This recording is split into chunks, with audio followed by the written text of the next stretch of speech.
I was paying attention to what games were going to be this weekend, and I did not think I would have to worry about the UNLV Idaho State game. Idaho State Bengals are not exactly what you would consider a winning team. They haven't had a winning season, and that season was 6-5 since like 2017. And they weren't winners before that. But yeah, all of a sudden they somehow got good enough to be in competition with the UNLV Rebels. I well imagine that Dan Mullins is having to get things the way that he wants it to. But for a team that was a contender for the G5 slot for the college football playoff last year, that is not what you want to see. You do not want to see a subpar FCS team coming in and taking you to the limit. They were leading the score at the beginning of the fourth quarter was 24-31, Idaho State in the lead. What does that say about this team that this is what was happening? I mean, Anthony Calandro did not seem to have the best uh, game. Jaden Thomas did. Now, mind you, they got lucky. Jordan Cook, they were able to intercept Jordan Cook 3 times. In all honesty, I think that is where this game, if they weren't able to get those interceptions, they wouldn't have won this game. But let's take a look at this. And also hit like and subscribe because this is college football season, and man, am I going to be talking some college football. Hey folks, this is Paul with Redneck Sports. I want to thank you for viewing my video, and I want to give you one thought process. There was a famous coach at the University of Tennessee by the name of General Robert Mullen. He had 6 maxims, but number 2 maxim is what everybody should apply to their life. Play for and make the breaks. When one comes your way, score. That's how to live your life right there. Now, I'm looking at this. Jordan Cook, veteran quarterback for Idaho State, he came back. He was 30 of 50, threw for 380 yards, had 1 TD and 3 interceptions. They got lucky on that one. Jackson Sherman also got through an interception. Now, Anthony Calandro, 15 of 21, 195 yards, and 1 TD throw. So they both have the same. You got Dason Brooks with Idaho State, ran for 2. He had 18 carries, 132 yards.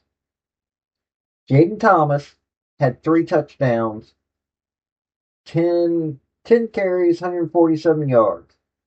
Now, Alex Orgy got in there. He was a Michigan transfer to UNLV. He got 6 rushes, 34 yards, and a touchdown. That's how they got their yards. Now, receiving, it was Dajon Reynolds. He had 1 reception. The entire game, he had 1 reception. That 1 reception got a touchdown. Whereas Ian Duarte got 1. He had 6 receptions. They were spreading it around far better. Jordan Cook received 1 and rushed it in for a touchdown. So Jordan Cook is the quarterback, and he can do wide receiver details here.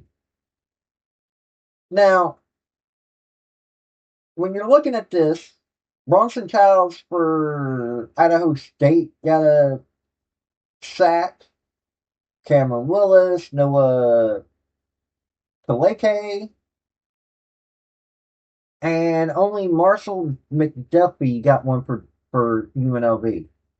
You notice how I'm saying? Idaho State came across looking far better. And they are like I said before, haven't even won in almost a decade, or haven't had a winning season almost a decade. If it wasn't for the fact that of the interceptions, this would have been a totally different game. Now, mind you, I know Dan Mullins has got to install his way of thinking. But how do you get that? How is this? Let's re-examine something real quick here. Their schedule this year, they just barely beat Idaho State. I was thinking they could beat Sam Houston, UCLA, possibly Miami. I'm not so sure now. New Mexico, they should be able to. Hawaii, right now, as I am recording this video, is beating Stanford 17-13. So it's not like Hawaii's a guarantee. Oh, and you're going into Colorado State in the cold in November. I said this was going to be a difficult game. I'm not saying it. All of a sudden, you're looking at, okay, they'll probably go to a bowl game, but probably going to be hurting to get there. But, you know, look, I am not saying that it is panic mode time with the Rebels. I like the Rebels. I've been watching them for a long time. I have, matter of fact, first game I can think of that I ever saw was like 87, 88. I'm not a massive fan, but I still like them. But you can't tell me that this is not going to be one of those, okay, we're barely hanging on seasons. UNLV has got a schedule in front of them, and I was hoping that they would beat UCLA like they beat Kansas last year. They've got Miami of Ohio. They're going to Ohio in September. Shouldn't be that big of a deal. Matter of fact, it'll be a little bit cooler of a game for them. They should have been able to beat them. I don't think they'll be able to beat them. I think Dan Mullins, whatever he did in the time he has been there, what, in 8 months, I think that he has worked hard to get everything going his way, but forgot that he also needed to make sure that the team that he has is going to be able to handle what they've got in front of them. That's the only thing I can think of. But at least they want to know. Maybe this is an anomaly. But looking at how they played, I can't say that it is. How do you turn a team that was scary last year into, oh, we have to scramble to be able to beat an FCS team that hasn't had a winning season in almost a decade?